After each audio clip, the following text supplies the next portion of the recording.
मस्जिद पर भगवा झंडा फहरवाने वाले रेशम ठाकुर को अविलंब गिरफ्तार करो।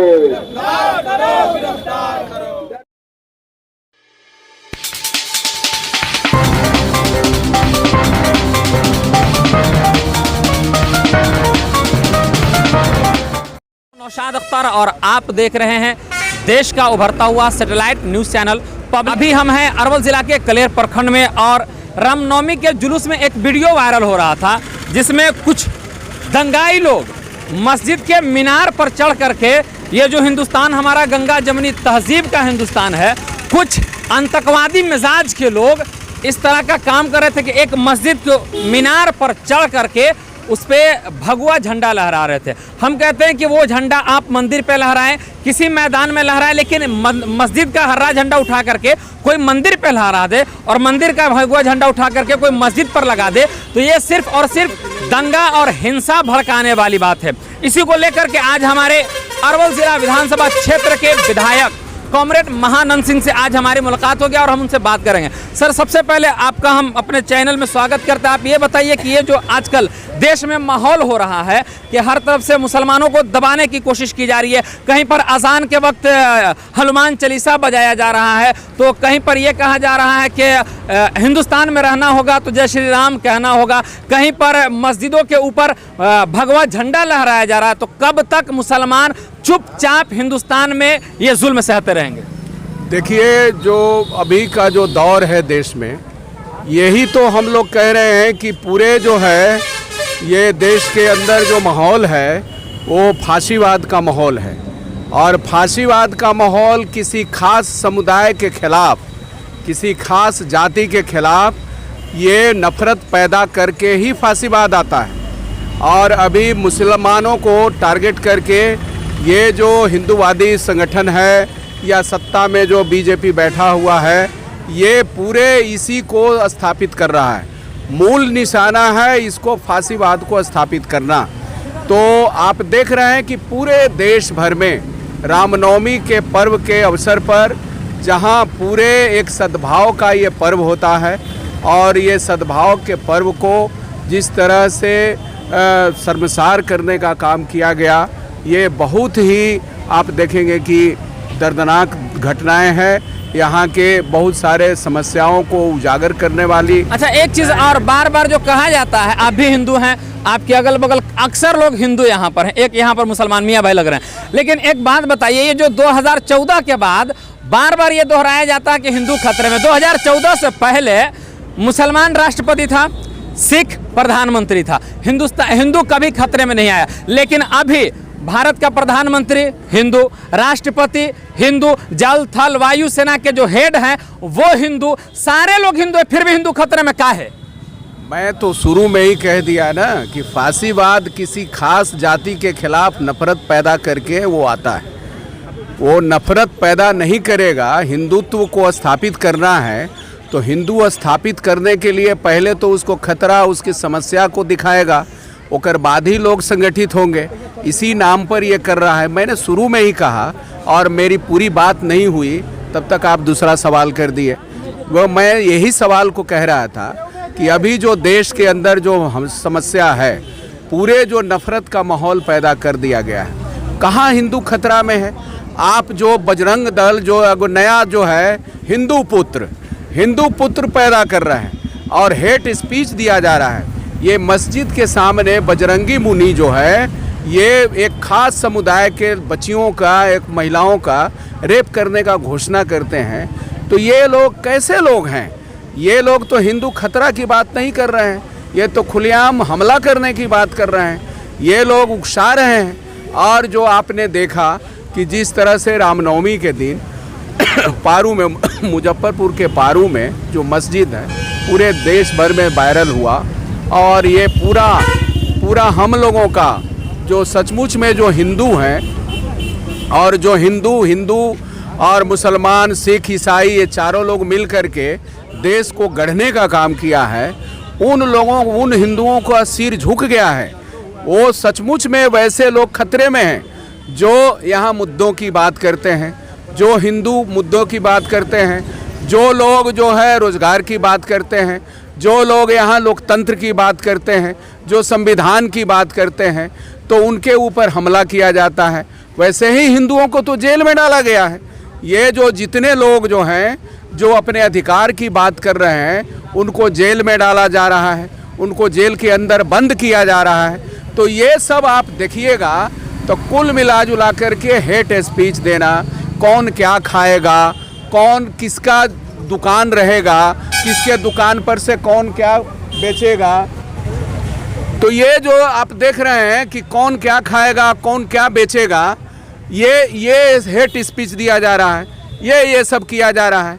तो ये सब चीज़ें जो क्या है, ये सब तो पूरे देश में एक माहौल बिगाड़ने का है। तो ये माहौल बिगाड़ने का जो माहौल ये पैदा किया जा रहा है, ये बहुत ही खतरनाक है, ये बहुत अच्छी चीज़ नहीं है। इसको लेकर के आपने देखा कि पारू में मस्जिद में ये लोग रामनवमी का जुलूस निकाले, ये लोग हिंदू पुत्र वाले लोग हैं, और इस मामले में कहीं न कहीं से वहाँ के जो विधायक है इन्हीं के द्वारा ये सब किया गया।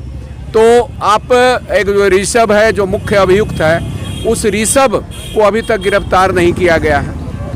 और पूरे आप देख रहे हैं कि दंगा करके जो लोग आ रहा है, छूट करके आ रहा है, उसको भाजपा के द्वारा, जैसे केजरीवाल के यहाँ जो दंगा किया, हमला किया, घर पर हमला किया, उसको भाजपा वाले लोग, भाजपा के नेता लोग उसको स्वागत कर रहे हैं। तो आप कैसा राज लाना चाह रहे हैं, आप कैसा संदेश देना चाह रहे हैं? आप शेरघाटी में एक ई रिक्शा वाले मुस्लिम जो थे उनको ये ज़बरदस्ती कहा जा रहा है कि आप जो है जय श्री राम कहो। जब तक जय श्री राम नहीं कहोगे उनको पिटाई किया गया, बहुत बेरहमी से पिटाई किया गया।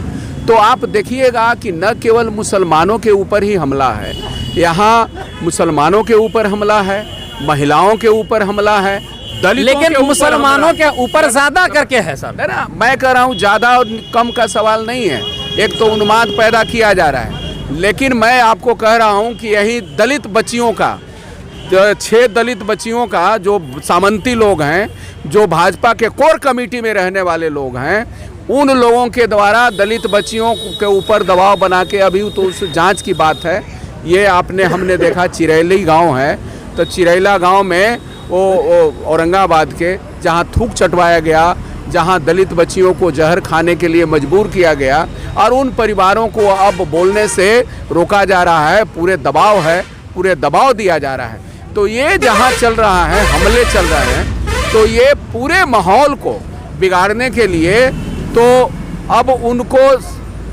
तानाशाही थोपना है।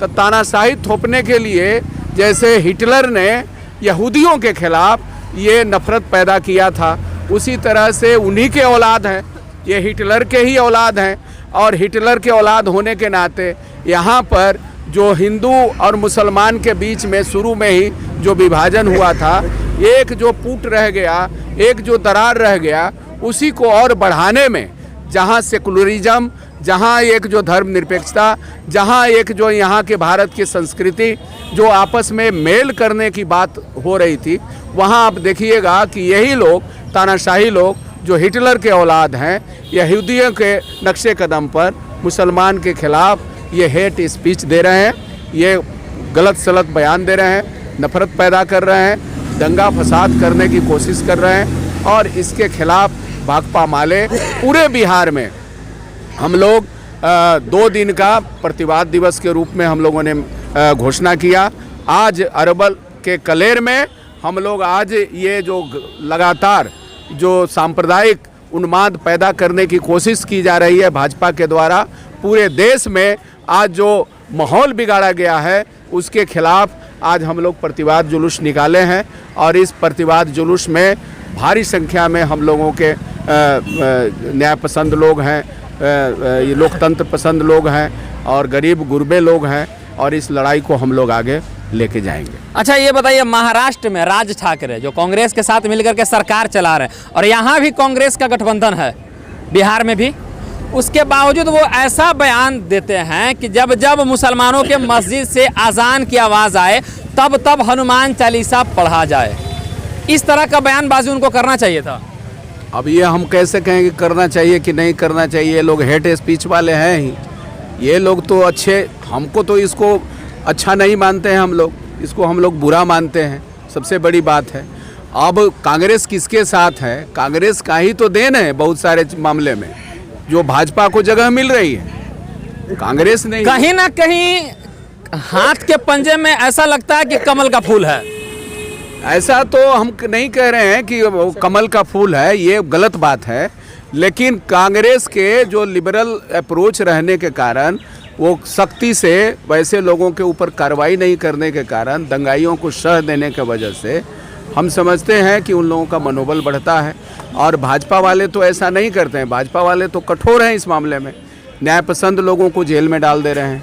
तेलतुंबड़े से लेकर के सुधा भारद्वाज और जो साधारण जिनके ऊपर कोई एविडेंस नहीं है, उन लोगों को जेल में डाल दे रहे हैं। अभी देख लीजिए, ये जो है जो रौंदवा था मंत्री का बेटा, सुप्रीम कोर्ट ने उसका बेल को खारिज कर दिया है, और जो आरोप तय किया है वो बहुत चौंकाने वाला है। तो आप समझ लीजिए कि देश के अंदर क्या हो रहा है। इस लोकतंत्र को बचाना है। आज जो ज़रूरत है, लोकतंत्र नहीं रहेगा तो कुछ भी नहीं रहेगा। बाकी लोग, सबसे ज़्यादा खतरा हिंदू पर ही आने वाला है लोकतंत्र के सवाल पर। मुसलमान को डरा करके दोहरे ये तो बात क्लियर है सर, ये बात क्लियर है कि 40 के 4 के चक्कर में 40 बर्बाद होंगे। मैं कह रहा हूँ कि ये तानाशाही जो है, नौकरशाही जो है, ये हिटलर शाही, ये पूरे समझ लीजिए कि आम जनता के खिलाफ है, आम लोगों के खिलाफ है। ये इनका किनके लिए? हम दो हमारे दो, अडानी अंबानी। अडानी को देखिए ना, पूरे विश्व का चौथा सबसे अमीर आदमी के रूप में आ गया।